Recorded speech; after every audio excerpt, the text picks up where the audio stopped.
The grind don't stop, ladies and gents. It's Independence Day, so you know what that means. We independently training hard.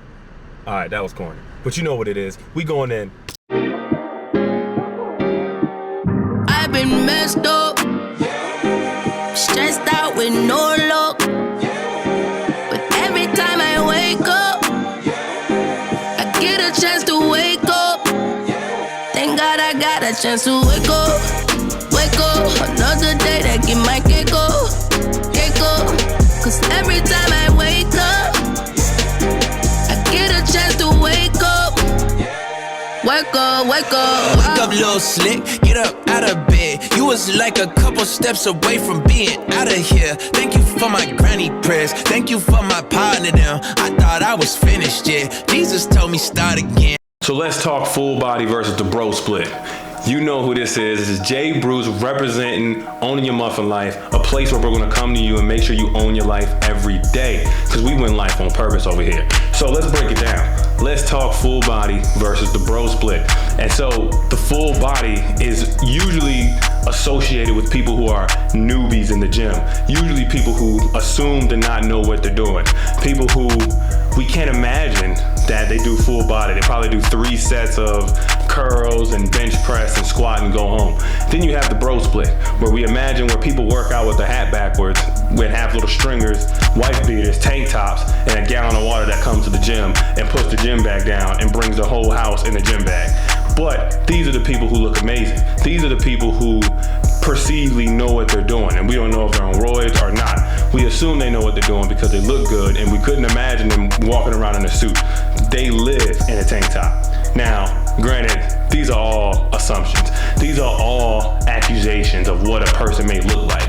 And these are assumptions to think that one is better than the other without doing the proper research. So, Jay Bruce is here to assign you, yes, I'm talking in third person, and give y'all the tips to help you guys out for the people who are doing full body, or the people who are on the fence, or the people who are on the other side, or on the bro split, wondering, man, what this dude got to say about full body? How is it even better? So, we're going to dive into it today. So let's talk about definition. What is full body? What is bro split? So full body typically doesn't mean you're working out your entire body in the gym. You're not going and doing your chest, your back, and then doing your legs all in one day. Typically what that means, and an average definition would be, you're working out 3 times a week and you're doing upper, lower, something like that. And so with the bro split, it's quite the opposite, where you're targeting specific muscle groups and you're working those out as a target of what you're working out. So for instance, those looks like back and biceps, chest and triceps, legs, abs, stuff like that, shoulders, triceps. And so there's benefits to both, right?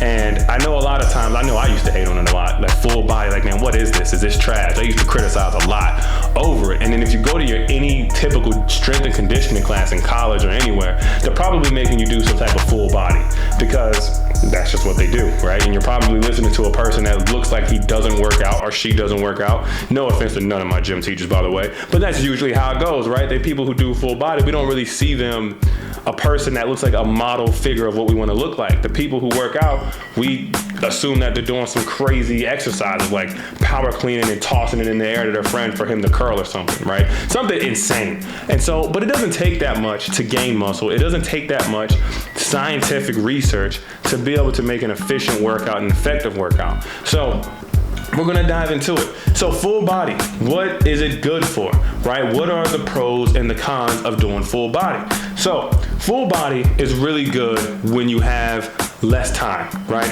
You don't have much time to do 4 or 5 days out of the week, and you have to condense your workouts in 3 times a week, 3 or 4 times a week. And you're not gonna be able to strive to do certain muscle groups because you just don't have the time. You know, if you were to go bro split wise, you may miss out on a few muscle groups because you're not gonna work them out. So what full body gets you to do, it makes you minimize the amount of time you're gonna put in the gym during the week, and then it's also gonna maximize your efficientness, right? And so you're gonna be really efficient in doing your workout. And what this means is you're gonna be hitting muscle groups at least twice a week.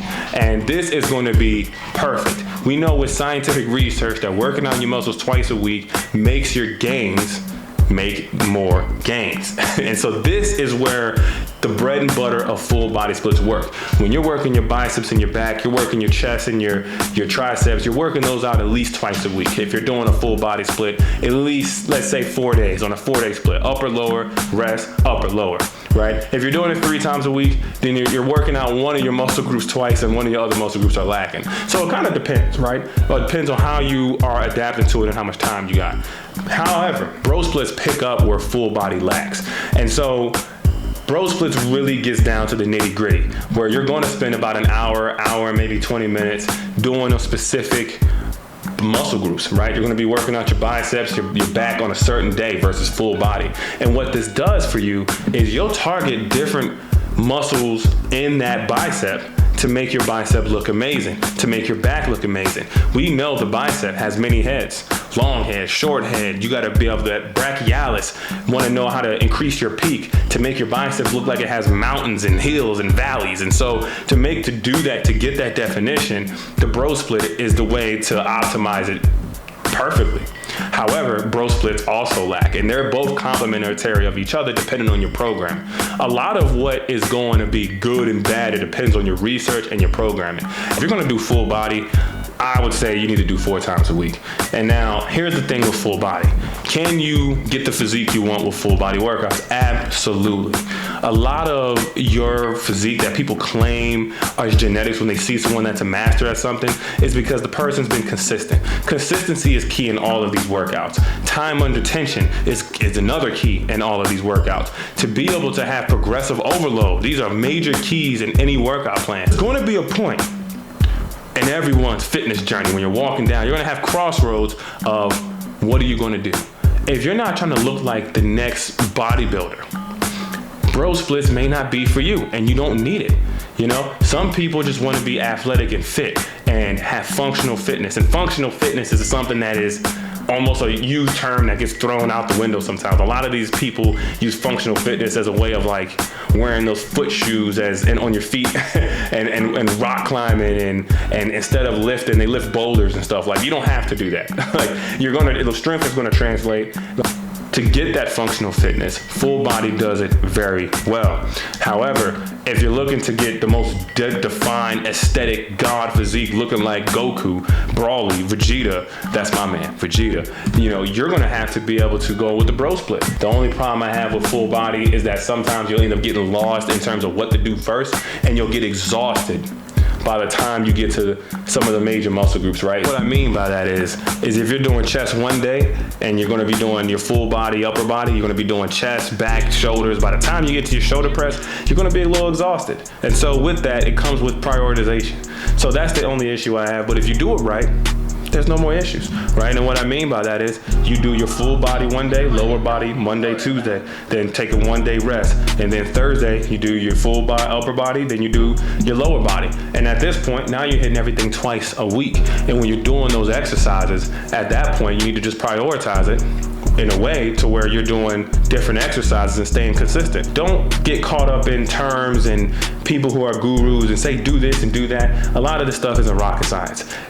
One slight change in certain things is not going to make a big difference. Now, if your form is trash, that's different. You need someone to help you. But honestly, once you get the form down, you get the basics down, you start learning. And I'm going to be a place where I'm going to teach you how to fish, not just show you the workouts, show you how to make them so it makes sense to you. Because if it makes sense to you, then you'll be able to recognize what's BS, what you know won't work, what you've tried, and then it's trial and error to where now you understand it fully. I always feel like it's better when I understand things fully. So with that being said, guys, don't doubt yourself. Keep going with what you're doing and have confidence and keep researching. That's the thing. Don't just listen to the next guy because you don't know what he's taking, what he's on. Always listen, but always do your research too. Ask yourself questions. Give it a try. Try a workout. But then when you do that, you gotta make sure you stay consistent with it, whatever you choose. So with that being said, it's Jay Bruce, Own Your Muffin Life, and I'll catch him on the next one. Peace.